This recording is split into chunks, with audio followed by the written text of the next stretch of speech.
Family हमारे YouTube channel में आप सभी का स्वागत करती हूँ। मैं आप सबकी नीलम वर्मा और मैं आप सबके बीच लाई हूँ देवी गीत। तो आप सब ढेर सारा प्यार जरूर कीजिए, ज़्यादा से ज़्यादा सपोर्ट करना दोस्तों।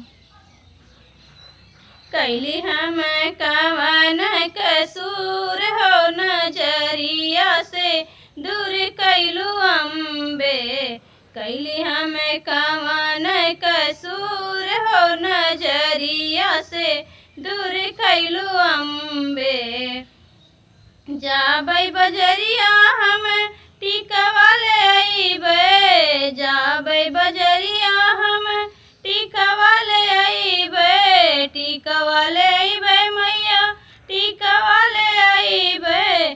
सेनुरा लगैबै भरपूर हो नजरिया से दूर कैलू अम्बे, सेनुरा लगैबै भरपूर हो नजरिया से दूर कैलू अम्बे। कैली हमें कवन कसूर हो नजरिया से दूर कैलू अम्बे, कैली हमें कवन कसूर हो नजरिया से दूर कैलू अम्बे।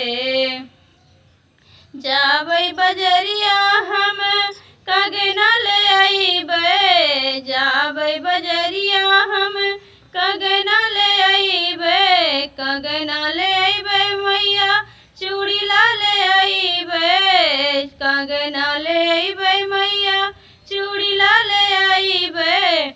मेहंदी लगैबै भरपूर हो नजरिया से दूर कैलू मैया, मेहंदी लगैबै भरपूर हो नजरिया से दूर कैलू मैया।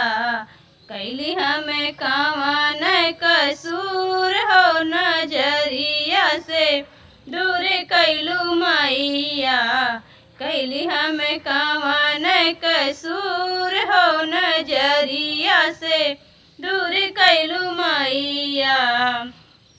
जाबै बजरिया हम लहंगा ले अइबै, लहंगा ले अइबै मैया चोलिया ले अइबै, चोलिया ले अइबै मैया चोलिया ले अइबै। चुनरी ओढ़ैबै भरपूर हो नजरिया से दूर कैलू मैया, चुनरी ओढ़ैबै भरपूर हो नजरिया से दूर कैलू मैया। कैली हमें कवन कसूर हो नजरिया से दूर कैलू मैया, कैली हमें कवन कसूर हो नजरिया से दूर कैलू मैया।